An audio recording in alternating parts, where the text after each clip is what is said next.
हाँ जी। तो 4 chapter equity में कराने के बाद इंस्टीट्यूट अब आपको बोल रहा है कि अरे तूने 4 चैप्टर कर ली इक्विटी में ऑलरेडी, तो बोले काम करना, एक ओवरव्यू ले ले, ओवरव्यू ऑफ इक्विटी सिक्योरिटीज। एक ओवरव्यू ले ले इक्विटी सिक्योरिटीज का। ये है ना सिमिलर चैप्टर है जो आप फिक्स्ड इनकम का चैप्टर नंबर 1 देखोगे, वहां पर भी यही है, overview of fixed income instruments. तो उसी से अपने को समझ में आ रहा है क्या ये मुझसे अलग अलग इक्विटी सिक्योरिटीज के बारे में बात करेगा क्या। डेफिनेशनल चैप्टर है पूरा का पूरा, है ना, बहुत सारे कॉन्सेप्ट्स बॉम्बार्ड होंगे मेरे ऊपर यहां पर। ठीक है, तो सबसे पहला क्वेश्चन एलओसी वो बोलता है describe the characteristics of types of equity securities, कि पहले तो इक्विटी सिक्योरिटी के जो अलग अलग प्रकार है ना उनके कैरेक्टरिस्टिक्स डिस्क्राइब कर। ठीक है, तो इसके अंदर सबसे पहले इक्विटी शेयर्स के जो अलग अलग प्रकार हैं वो बता देते हैं। 2 टाइप है बेसिकली, मेजरली अगर आप देखोगे तो इक्विटी 2 तरीकों से बढ़ती है। एक होता है कॉमन स्टॉक्स, कॉमन शेयर्स बोलते हैं इसको, और एक होता है प्रेफरेंस शेयर्स।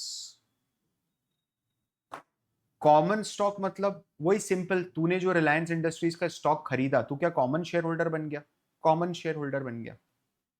कल को अगर आप किसी कंपनी के मालिक हो, सिंफनी से फॉर एग्जांपल सिंफनी कूलर्स, ठीक है, आपके पास उसके शेयर्स हैं, क्या शेयर्स होने का ये मतलब है क्या कि आपके पास जो ओनरशिप है उस ओनरशिप का ये मतलब है कि सिर्फ रेसिडुअल क्लेम है आपके पास, पहले सबको बंटवारा होगा, आखिरी में जो बचेगा वो आप लेके जाओगे? ठीक है, क्या आपके पास वोटिंग राइट्स हैं? एब्सोल्युटली वोटिंग राइट्स हैं। अगर नॉर्मल शेयर है, अपन अभी आगे आएंगे, क्या ऐसे शेयर भी होते हैं जिन पे वोटिंग राइट्स नहीं होते? होते हैं सर। आप कंपनी के ओनर हो बट आप वोट नहीं कर पाओगे। क्या ऐसे शेयर भी होते हैं जिसपे एक शेयर पे एक से ज्यादा वोटिंग राइट है? ऐसे शेयर्स भी होते हैं, एक शेयर पे 10 वोटिंग राइट भी हो सकता है सर, कि अगर आपके पास एक शेयर है तो आपके 10 वोट काउंट करूंगा मैं, आपको मैंने वोटिंग में ज्यादा पावर दे दी। होता है, बहुत कॉमन है ये सब चीजें। ठीक है, बदमाशी करते हैं प्रमोटर्स और कुछ भी नहीं है। प्रमोटर क्या करते हैं, ओनरशिप तो डाइल्यूट कर देते हैं बट कंट्रोल डाइल्यूट नहीं करते हैं, है ना, वो चीज होती है। क्या कॉमन शेयर होल्डर को डिविडेंड मिलना गारंटीड है कि डिविडेंड मिलेगा ही मिलेगा, कुछ भी कर लो आप? बिल्कुल भी गारंटीड नहीं है ना। इनफैक्ट ये तो बहुत कंटिंजेंट है, अगर प्रॉफिट नहीं हुआ तो क्या डिविडेंड मिलेगा? नहीं मिलेगा। लॉस है तो काय का डिविडेंड? अगर प्रॉफिट हुआ बट सफिशिएंट प्रॉफिट नहीं हुआ तो डिविडेंड मिलेगा? नहीं मिलेगा। पहला रिक्वायरमेंट कि प्रॉफिट में से वापस धंधे में पैसा लगे, उसके बाद अगर कुछ बचता है और अब धंधे में रिक्वायरमेंट नहीं है तो डिविडेंड बढ़ता है। हाईलाइट कीजिए, common shares, common form of equity, ownership. ठीक है, नीचे have a residual claim after claims of debt and preferred share holders on firm's asset if firm is liquidated. ठीक है, govern the corporation through voting rights, no obligation to pay dividend on common equity, able to vote on board of directors, merger decisions, selection of auditors. If unable to attend meeting, can vote by proxy, someone else vote as they direct them or on their behalf. आपको पता है हमने पहले हमारे curriculum में proxy के भी 2 अलग अलग टाइप पढ़े हैं, एक जो अपना दिमाग लगाए और दूसरा जिसको जो बोला है वो करके आए। करेक्ट, याद आ रहा है आपको? चलिए, वेरी गुड, रिविजन चाहिए बस इसलिए। ठीक है, अगले पैराग्राफ में जाना, इसको समझना जरा। वोटिंग सिस्टम की बात करी आपसे, और ये बोलता है 2 अलग अलग टाइप की वोटिंग है, एक है स्टैच्यूटरी वोटिंग और एक है क्यूमुलेटिव वोटिंग। ध्यान से समझना, स्टैच्यूटरी वोटिंग में डिफरेंस क्या है वो समझने की कोशिश करना। मान लो 4 डायरेक्टर नियुक्त हो रहे हैं, ए बी सी डी, यहां पर भी 4 डायरेक्टर ही नियुक्त हो रहे हैं, नियुक्त मतलब अपॉइंट हो रहे हैं। ठीक है, स्टैच्यूटरी वोटिंग के केस के अंदर मैं क्या करता हूं पता है, मैं बोलता हूं कि अगर मैं तेरे को स्टैच्यूटरी वोटिंग पावर दे रहा हूं तो तू हर एक्शन पे तेरा एक वोट यूज करेगा। तू मीटिंग में आया, ठीक है, मीटिंग में आया और कंपनी ने तुझसे पूछा चलो जी ए के फेवर में कितने लोग वोट देते हैं, तो तू वोट देगा कि यस मैं ए के फेवर में वोट देता हूं। One share holder one share equals to one vote. Clear है? तेरे पास मान ले 100 शेयर्स हैं, तो तेरे कितने वोट्स हो गए यहां पर? 100 वोट्स हो गए क्या ए के फेवर में? तेरे 100 वोट्स ए के फेवर में काउंट होंगे। ठीक है, बी के फेवर में आपने वोट दिया 100, सी के फेवर में आपने वोट दिया 100, डी के फेवर में आपने नहीं दिया। ये चीज हुई। ठीक है, क्यूमुलेटिव वोटिंग के अंदर क्या होता है पता है? वो बोलता है तेरे पास 4 लोगों को अपॉइंट करना है और ये अपॉइंट करने के लिए तेरे पास 400 वोट्स हैं। तू चाहे तो इन चारों में बराबर बांट दे वोट, या अगर तू चाहे तो तेरे सारे के सारे वोट सिर्फ सी को दे दे। समझ में आ रहा है आपको क्यूमुलेटिव वोटिंग? बात क्लियर है? अब जरा लॉजिक समझ के बताओ मेरे को, इनमें से कौन सी type of voting minority share holder को फेवर करती है? सोचो, लॉजिक लगाओ before you giving random answer. तो दे ही देना, कोई प्रॉब्लम नहीं है। लॉजिक तो लगा कि माइनॉरिटी कहां पर अपने अपने आदमी को बिठा देगा, उसको कहां पर पावर मिल रही है अपने आदमी को बिठाने की। मेरे को एक बात बता, तेरे पास 100 शेयर्स हैं, वेरी गुड आयुष, पावर तो क्यूमुलेटिव में है। तेरे पास 100 शेयर्स हैं, तू चाहता है कि मिस्टर सी डायरेक्टर बने क्योंकि वो माइनॉरिटी शेयर होल्डर का आदमी है। एक मिनट समझना, क्या तू चाहते हुए भी मिस्टर सी को 100 से ज्यादा वोट दे सकता है स्टैट्यूटरी वोटिंग में? नहीं देगा। जिस व्यक्ति के पास 10,000 शेयर है, क्या वो अपना बंदा बैठा के वहां आदमी बनाएगा? क्योंकि वो एक साथ 10,000 वोट दे देगा मिस्टर ए को और वो मिस्टर ए जीत जाएगा। क्लियर है? लेकिन अगर मैं क्यूमुलेटिव वोटिंग में आता हूं और तुम बोल रहे हो कि मेरे को 4 अलग अलग डिसीजंस लेने हैं और total number of vote is 400, तो क्या मैं मिस्टर सी को एक साथ 400 वोट दे सकता हूं? मेरा बोलने का मतलब यह है कि statutory voting versus cumulative voting में माइनॉरिटी शेयर होल्डर्स एक साथ मिलके वोट करें अपने फेवर में, इसके चांसेस क्यूमुलेटिव में ज्यादा इजी होते हैं as compare to statutory voting. क्या सभी लोगों को यहां तक ये बात क्लियर है? ये बहुत जरूरी है आपके लिए क्लियर होना। ठीक है, हाईलाइट कीजिए second paragraph. Statutory voting, each share held is assigned one vote. ठीक है, in election of each member. Cumulative voting, shareholders can allocate shareholders can allocate their votes to one or more candidate as they choose। ठीक है, नीचे देखना, share holder is 100 shares and 3 directors. Under statutory share holder can vote 100 shares of for his director choice। Under cumulative, shareholder has 300 votes cast for single candidate or spread across। ठीक है, नीचे इसी के नीचे, cumulative voting makes it possible for minority share holders to have more proportional representation on board. ठीक है, जो नीचे समरी मतलब जो नीचे मार्जिन है वहां लिखना, वोटिंग वोटिंग में ऊपर और नीचे, यहां पर statutory 1 share 1 vote 1 director, 1 share 1 vote, director को 1 ही वोट दोगा। ठीक है, बेनिफिट मेजॉरिटी, मेजॉरिटी को बेनिफिट करेगा। यहां नीचे लिखिए cumulative, distribute total number of votes to various alternatives।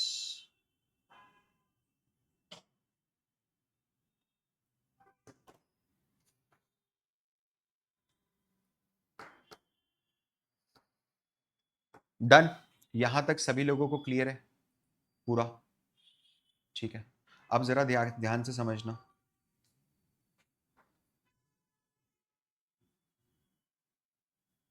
जो बच्चे इकोनॉमिक्स में पढ़ के आए 11th 12th में पढ़ा होगा। बट प्रेफरेंस शेयर्स क्या होते हैं पता है? कॉमन शेयर्स तो समझ गए आप, प्रेफरेंस शेयर्स क्या होते हैं? प्रेफरेंस शेयर्स को क्या मैं एक तरीके से हाइब्रिड सिक्योरिटी बोल सकता हूं क्या, कि ये हाइब्रिड है? मतलब ये है तो शेयर्स, बट इसके लक्षण एक भी शेयर्स इक्विटी वाले नहीं है, कॉमन स्टॉक वाले नहीं है। इसके सारे के सारे लक्षण डेट वाले हैं, है ना, डेट वाले लक्षण है। तो हाइब्रिड है मतलब ये मेरे को डेट के भी मजे दे रहा है और ये मुझे इक्विटी के भी मजे दे रहा है। समझना, मतलब अगली बार आप जब कभी प्रेफरेंस शेयर्स देखोगे, जैसे आपको कॉमन शेयर देखना है तो ऐसा लिखा होता है रिलायंस कॉमन शेयर। लेकिन अगर आप प्रेफरेंस शेयर्स देखोगे ना तो वो ऐसा लिखा होगा रिलायंस 9% प्रेफरेंस शेयर्स। ये 9% क्या है? क्या बॉन्ड में ऐसा लिखा होता है 9% कूपन रेट? एब्सोल्युटली। समझना इधर ध्यान से, क्या क्या क्या क्या क्या क्या प्रेफरेंस शेयर्स को फिक्स्ड डिविडेंड्स मिलता है? समझना, देखो फिक्स्ड मिलता है। क्या कंपलसरी है मिलना? कंपलसरी नहीं है, लेकिन कॉमन शेयर होल्डर्स के पहले दिया जाएगा, प्रायोरिटी है। समझ रहे हो? It is not compulsory but priority. क्या वोटिंग राइट्स होंगे? वोटिंग राइट्स नहीं होंगे। कारण क्या? डेट जैसा फीचर है। बट क्या अगर कंपनी बर्बाद हो जाती है तो क्या ये भी इक्विटी शेयर होल्डर के जैसे लाइन में लग जाएंगे? क्या लाइन में लग जाएंगे? इनफैक्ट उनसे पहले लगेंगे लाइन में, उनको पीछे करेंगे कि चलो पीछे हटो, हमारे पास वीआईपी कूपन है, हम प्रेफर्ड शेयर होल्डर्स हैं, हमारे स्टॉक कोई कॉमन स्टॉक नहीं है, प्रेफर्ड स्टॉक है। यहां तक सब लोगों को समझ में आ रहा है? यहां तक सब लोगों को समझ में आ रहा है? जो टॉप में है ना, टॉप में लिखना, ठीक है, टॉप मार्जिन लिखना, सबसे पहली लाइन लिखना hybrid, that is debt plus equity. इसके नीचे लिखना dividend, fixed but not compulsory.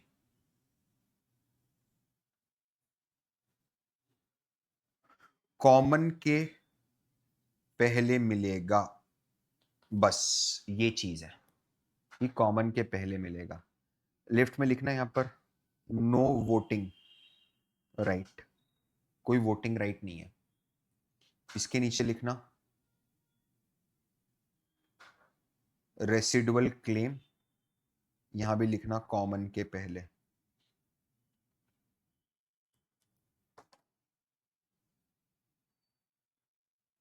इधर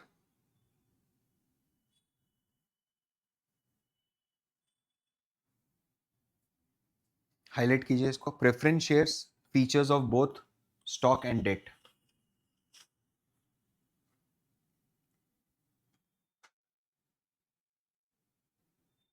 Preferred stock dividends are not contractual obligations.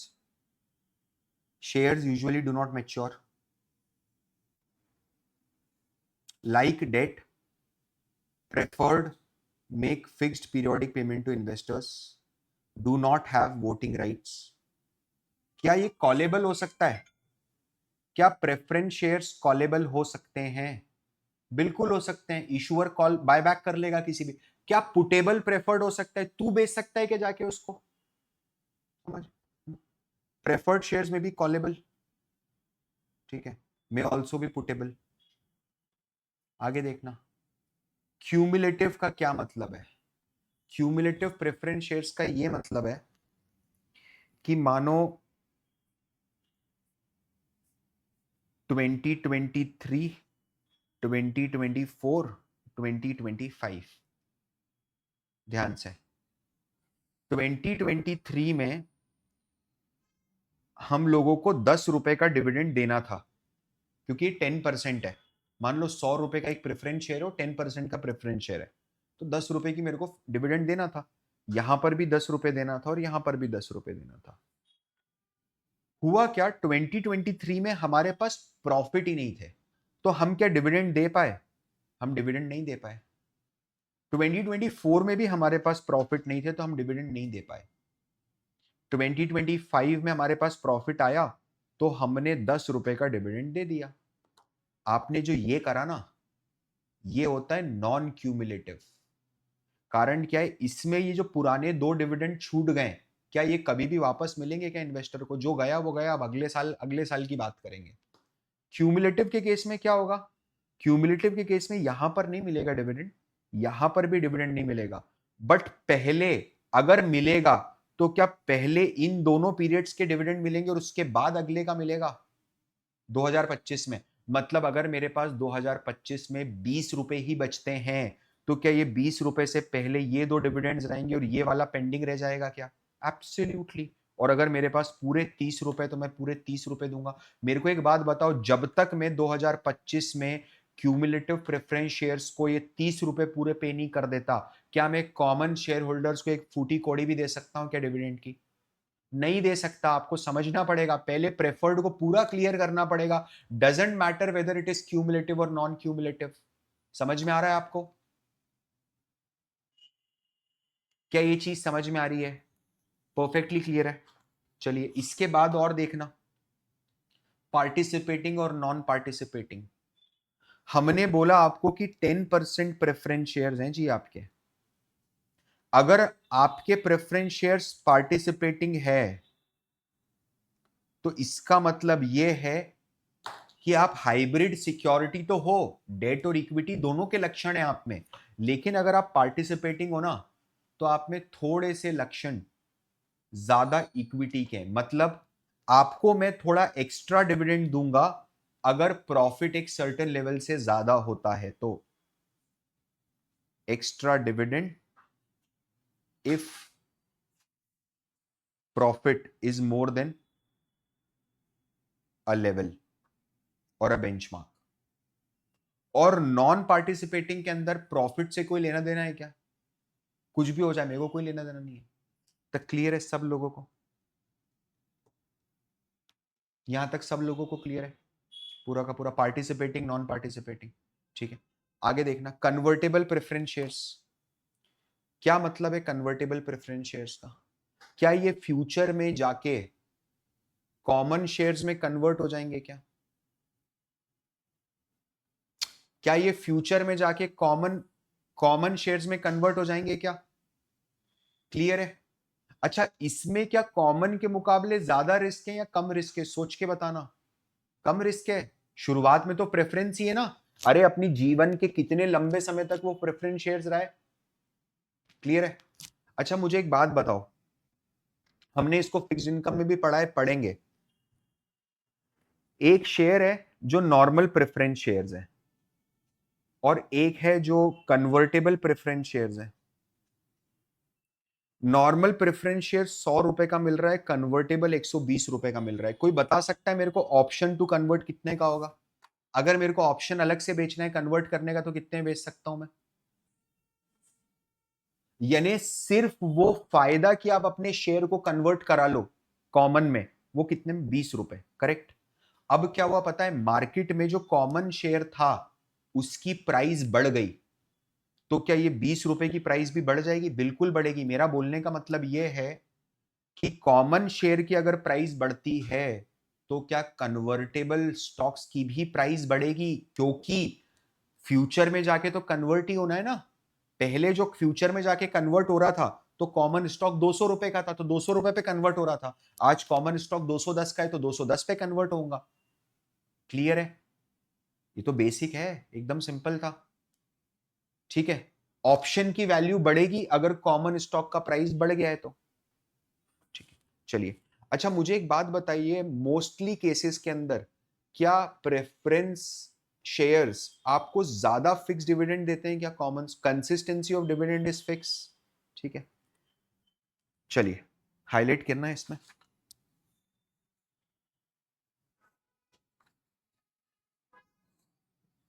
Cumulative preference shares promise fixed dividend.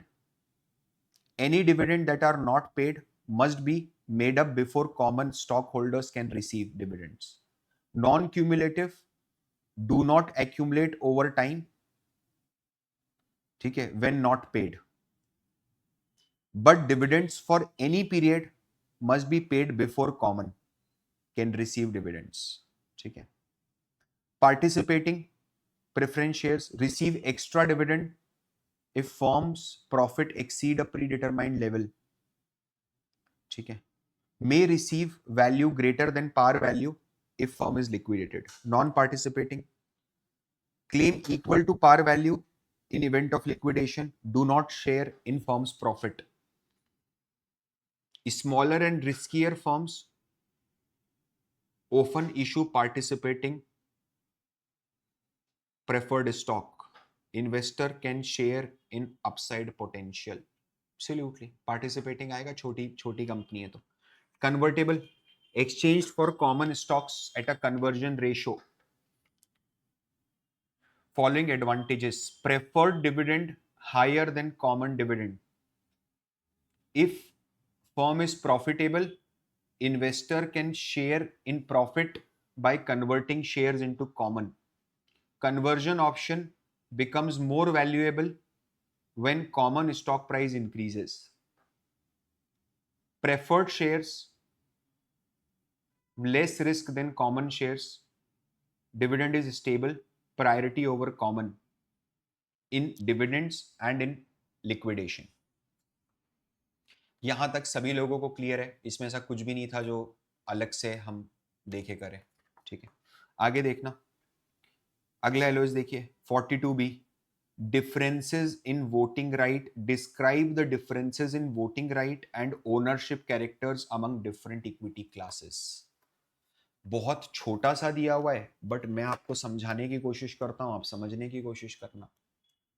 अभी मैं प्रिफर्ड और कॉमन की बात नहीं कर रहा हूं, अब मैं सिर्फ कॉमन की बात कर रहा हूं। क्या कॉमन में भी अलग अलग कैटेगरी के स्टॉक हो सकते हैं क्या? बिल्कुल हो सकते हैं। सबसे पहली चीज जो स्टार्ट हुई थी, ये स्टार्ट करा था गूगल ने। ठीक है, जैसे इसमें हो सकता है क्लास ए हो, क्लास बी हो, क्लास सी हो और क्लास डी हो। समझना सर, ये क्या मतलब है class A, class B, class C, class D? इसका कोई फिक्स्ड मतलब है क्या कि पूरी दुनिया में क्लास ए शेयर्स यही होते हैं? बिल्कुल भी नहीं। क्या हर कंपनी अलग अलग तरीके से थोड़े मोड़े डिफरेंशिएशन के साथ शेयर्स को वेरिएंट क्लासेस में बांट सकती है? बांट सकती है। जैसे कि सबसे पहला डिफरेंस, क्या वोटिंग राइट के बेसिस के ऊपर अलग अलग क्लासेस में बढ़ सकता है? जो क्लास ए वाले लोग हैं उनका एक शेयर इक्वल टू एक वोट, और जो क्लास सी वाले लोग हैं उनका एक शेयर इक्वल टू 10 वोट। हो सकता है? हो सकता है। क्या प्रमोटर्स इसको क्या डिफरेंशियल वोटिंग राइट बोलते हैं क्या? आप तो अब पुराने हो गए, मतलब आप लोग तो नए लोग, पुरानी बात है। पहले किसी जमाने में टाटा मोटर्स के दो अलग अलग स्टॉक ट्रेड हुआ करते थे। एक होता था टाटा मोटर्स लिमिटेड और एक होता था Tata Motors Limited DVR. DVR मतलब shares with differential voting right. इसमें क्या आपको हर मुद्दे पे वोटिंग देने का अधिकार था क्या? Absolutely not. समझ रहे हो आप? यहां पर वोटिंग में डिफरेंस दे दिया था। ठीक है, तो वोटिंग का डिफरेंस तो समझ में आया। हो सकता है वोटिंग के अलावा क्या डिविडेंड इंटाइटलमेंट का डिफरेंस भी हो सकता है क्या? डिविडेंड इंटाइटलमेंट मतलब एक क्लास को ज्यादा डिविडेंड मिलेगा, जल्दी डिविडेंड मिलेगा, फिक्स डिविडेंड मिलेगा एज कंपेयर टू दूसरा क्लास। ठीक है, इसके अलावा क्या सीनियोरिटी हो सकती है क्या? सीनियोरिटी अपन डेट में समझे, नहीं समझे तो समझ लोगे फिक्स्ड इनकम में। मतलब लिक्विडेशन में क्या आप किसी एक पर्टिकुलर क्लास को प्रायोरिटी दे सकते हो? लिक्विडेशन के टाइम पर दे सकते हैं। मुझे एक बात बताओ, क्या अदर राइट्स भी हो सकते हैं क्या? अदर राइट्स मतलब कि अगर हम फ्यूचर में स्टॉक स्प्लिट करेंगे तो वो सिर्फ क्लास ए वालों के लिए करेंगे। अगर हम फ्यूचर में राइट इशू लेके आएंगे तो हम सिर्फ क्लास ए वालों के लिए लेके आएंगे। मुझे एक बात बताइए, क्या हर कंपनी को उसके क्लासेस ऑफ कॉमन स्टॉक्स के बीच में क्या डिफरेंस है, क्या ये डिस्क्लोज करना पड़ता है क्या कंपनी के प्रोस्पेक्टस में और सेबी और एसईसी की फाइलिंग्स के अंदर? हमेशा करना पड़ेगा। जहां भी आपको दिख जाए डिफरेंस इन वोटिंग राइट्स, अलग अलग शेयर्स हैं, तो सबसे पहले खोजने की कोशिश करना कि इसके अंदर अलग है क्या। ठीक है, हाईलाइट कीजिए, firm have different classes of common stocks. one class have greater voting power and seniority if liquidated. Classes also treated differently with respect to dividends, stock splits, other transactions. Information on ownership and voting right of different classes can be found in companies filing with security regulators, SEC. यहां तक सभी लोगों को सभी कुछ clear है, पूरा पूरा? ठीक है, चलिए।